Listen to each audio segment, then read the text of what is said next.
Friends, welcome to another in our ongoing series of prayer videos. As together we consider prayer, raise up to God our concerns and celebrations, and hold our parish prayer list and others in prayer. As always, if you have specific prayer concerns or celebrations that you would like raised up, just email me or call the church office and we will be glad to add them in. Now, by way of celebrations, we have some birthdays to celebrate this week. Fran Moore on the 12th, Shirley Stolte on the 14th, and on the 15th, Alex Haven and Tim O'Neill.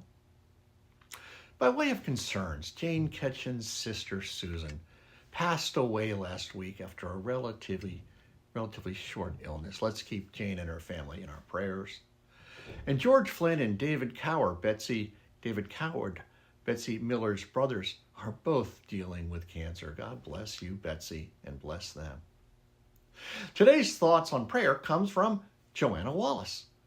She writes, "We finally replaced a non-working dishwasher. I guess my laments about lost time hand washing had finally reached a fever pitch. So we went appliance shopping, lots of decisions. But our most important criteria was operational noise. Our last machine was ridiculously loud. Finally, after reading the encyclopedia that came with the dishwasher, I loaded it and started the machine. Both Steve and I had to put our ears to the door to hear it operating." She concludes, "In the same way, perhaps, Jesus speaks ever so quietly. You just have to really listen." Well, in the Gospel according to John, Jesus says, "My sheep hear my voice. I know them and they follow me." So maybe part of the trick for the faithful is to take the time to listen, to set down the cell phone, turn off the Netflix, maybe pick up your Bible, or maybe just listen in the silence. Let us hold our parish prayer list and others in prayer as we listen to Steve Gregory playing an instrumental version of a song that might be out of season. But then again, really, isn't it always in season? Do you hear what I hear?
May God bless you all, and may God be with you until we meet again.